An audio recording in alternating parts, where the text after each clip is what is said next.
Thank you. Rightful employment. I think some of us would agree, and actually most of us will agree with Mr. Vincent, that we should not let divisive politics divide Singaporeans. Do you agree? There are many divisive policies that have been created, say racial policies. There are also recent events where they try to stir up anger towards the naming of the Indonesian warships or the Philippines Independence Day. But we need to always be focused that we have to know that the reason why Singapore is so unequal now is because of policies that has been created that cut down on the people, and we need to put our emphasis right on where the focus should be, and it is on the government. We should advocate for the government to implement fair wages, fair policies to protect our employment. Otherwise, we would need to put a fair government in place to protect our workers. That is not my speech. Well, we would like to invite Mr. Leong Sze Hian. I think his he doesn't need introduction. Do you want me to introduce you? I don't remember your resume. Okay, ladies and gentlemen, Mr. Leong Sze Hian, please.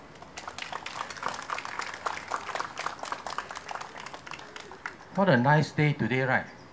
Huh? Cool, with a breeze. Not like 2 days ago, right? 2 days ago it was hot. I think it was like 38 degrees. Everybody was sweating and running to hide in the shade there. The first speaker, Jolene from Aware, talked about xenophobia. The previous speaker, Vincent Vijaysinger, also talked about xenophobia. I agree with Vincent. Hey Vincent, I'm agreeing with you, but it's not listening to me. I agree, Vincent, that we should not take xenophobia as an excuse to tell Singaporeans that we should not discuss immigration and foreign labor policy. Statistics are not xenophobia. Unless we have transparency, unless we know and understand the statistics, in my view, it helps to ensure that we will not be xenophobic. Someone asked me earlier, hey, how many times you come to Speaker Corner already? See, I don't really know, but I think about 20 times.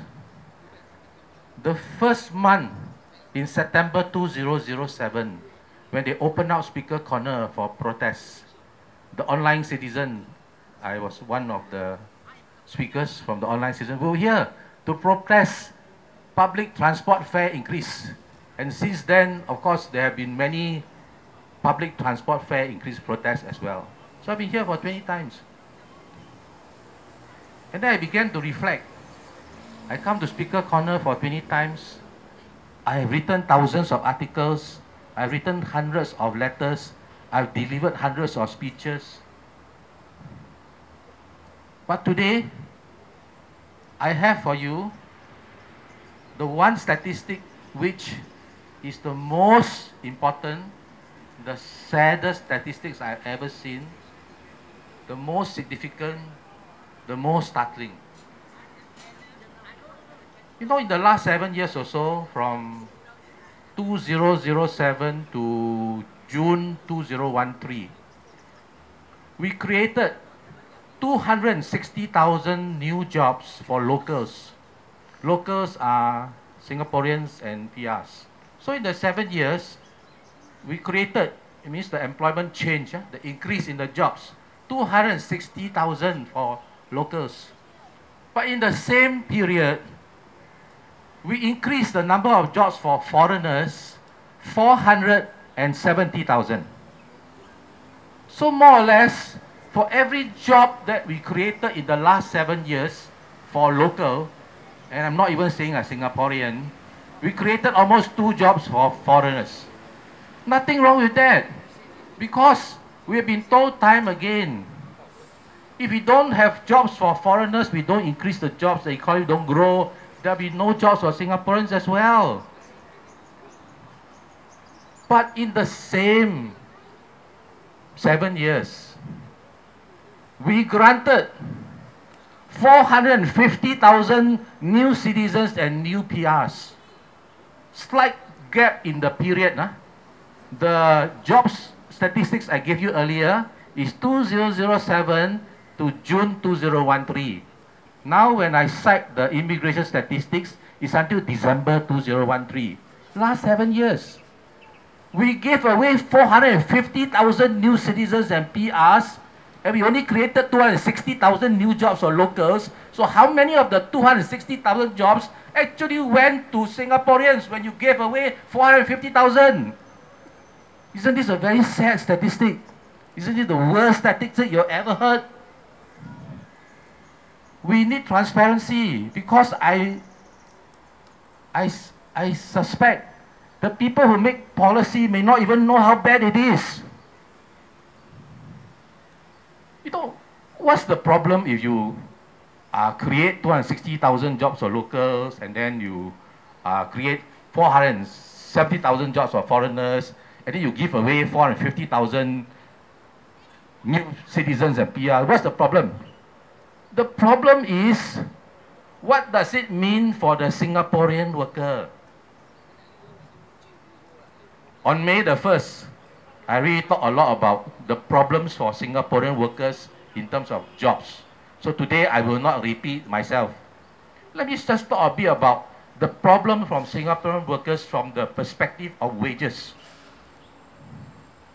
What's the point of having a job when in 10 years you have no pay increase? What's the point of having a job when you keep on working longer and longer hours, and then you get the same pay year after year? What's the point? I'm going to give you the statistics now. In the last 10 years or so, for the 20th percentile of income workers, the real increase in their pay was only 0.3% per annum for the last 10 years or so. What does that mean now, 0.3%? You know, you see the uncle who comes to clean your table? 10 years ago, he was earning $1,000. Now, 10 years later, real increase. He got $30 after 10 years. $3 a year. Aren't you ashamed that you live in a country where, unlike any other country, the people who come to clear your tables are old uncles and old aunties? And I'm an old uncle, so I just turned 60. Aren't you ashamed that every time you eat in the hawker center, some very old or frail-looking person will come to sell tissue papers to you?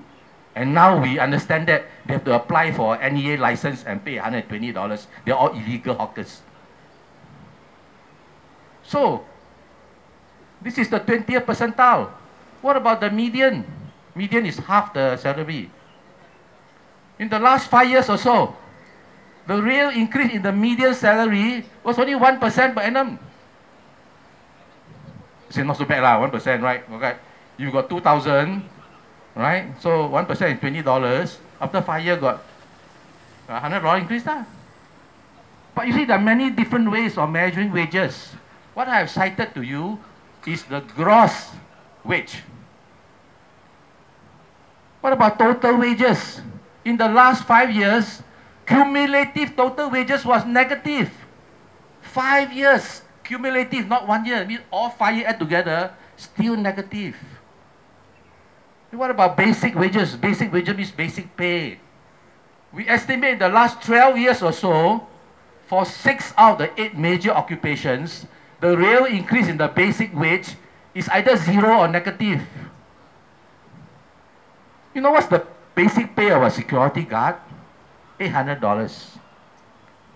The gross pay is about $1,008 nowadays. You know why the big difference? Because they work, say, 12 hours a day, 6 days a week. It's all overtime pay. If the wages have gone up by 0.3% per annum or 1% per annum, much of it is due to the fact that we are now the #1 in the world for working the longest hours in the world. It used to be South Korea, now we're #1.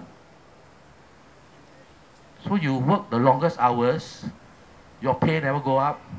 There are more than 110,000 people who work full-time and earn less than $1,000. You ask yourself, Can you survive on $1,000?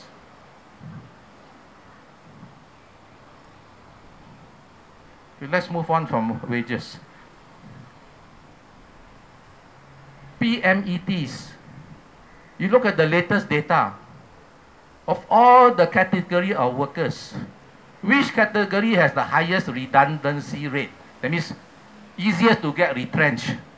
PMETs. Look at all the Labor Day message, year after year the same. Oh, you must upgrade yourself. Upgrade yourself, become PMET. You upgrade, upgrade, upgrade. And what happens? You have the highest redundancy rate. Not only that, you look at the latest data. Only 66% of those who were retrenched PMETs were able to get a job within 12 months of being retrenched. What does that tell you? 34% of 1 out of 3, after 12 months still don't have job, you know. And the funniest thing is, what does the spokesman from the labor union say to this? That 34% take more than 12 months. Oh, maybe they're taking the time to upgrade themselves. Maybe they're taking the time to find a job. I got nothing to throw today, so I cannot vent my despair or anger, you know, when I see remarks like this. Today's news and the last few days' news. Oh, we want to allow you to work to 67 now, you know. We're going to extend the Re-Employment Act to 67. And then they show you some people they interview, you know. Look at today's newspaper. Something like, it's okay to have lower pay, you know, say older workers. The Re-Employment Act is the biggest joke in the world. Roy, Hui and I, we went to Oslo last month. We did an interview with the Confederation of Trade Unions, something like our trade union movement. The only difference is they have many unions there, not like we have one big one. When we told them how our Re-Employment Act worked, I don't know whether the guy was laughing or what. You know? First, under the Re-Employment Act, here's the number one joke. Go home and tell your friends. Under the Re-Employment Act, when you turn 62, your employer can offer you re-employment based on any terms at all. And if you don't accept, that means they have fulfilled the obligation under the legislation. So we are 62, I said, I'm going to cut your pay by half. I'm going to make you work double as hard. I'm going to send you to work far, far away. You don't want, right? I have done my job. I'm okay. I did not break the law. Under the Re-Employment Act, it says, if you don't offer re-employment, you have to compensate the worker one time, $4,500 to $10,000. You know, recently you read in the news, the pilots, most of them, when they reach 62, they've been told, we're not going to re-employ you, you know. So how much you think the pilots get under legislation? Maximum $10,000. You think that's not bad enough, huh? It's up to the company and the supervisor to determine whether the worker is healthy enough to be offered re-employment or not. So first I can say, I don't think you're healthy enough, you know, you old already, so I don't offer you employment. Okay by the legislation. Or I say, I give you terms that you cannot accept. Okay also, I also okay by the legislation. I don't even have to pay you the $4,500 or the $10,000. All I have to do is say, I think you're not healthy, or I offer you terms that you cannot accept. This type of re-employment act, you want to extend to 67, you will all die, okay? In 2012, a government ministry commissioned a study on retirement. The study found that Singaporeans are better, have prepared for retirement than the average OECD country. And then the data goes on to show you that if you look at the median wage of Singapore workers, from the age of 38, the real pay start to drop. What does that mean? That means there is widespread wage discrimination in Singapore. The moment you cross 38, in real terms, your pay is going down. A cleaner at 30 plus, the pay maybe $1,500. By the time he's 65, the same cleaner get $1,000. This is called age discrimination. And so you read the newspaper today.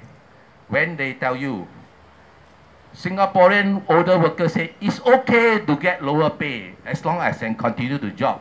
The pay is already so low for the lower income worker. If you have to accept even lower pay to be re-employed, might as well go and die. Right? Every day the things that we read, the news is so funny. And you know what's the saddest thing? The saddest thing is you don't have a job, it's harder to get a job, your pay now go up, you work longer hours, they ask you to work longer but at lesser pay. You know what's the biggest problem? The biggest problem is in Singapore, from a cash flow perspective, the government doesn't spend a single cent on healthcare or CPF or HDB. So if the government doesn't spend a single cent on these basic necessities that you need, and then you don't have enough money or your wages are going down, life is very hard, right?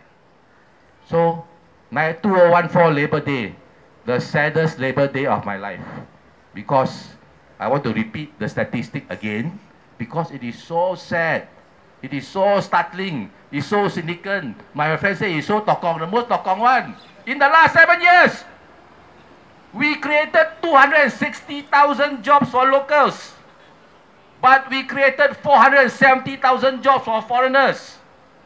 And against the 260,000 jobs for locals, we granted 450,000 new citizens and PRs. You go home and think about it. What kind of country have we become? Thank you.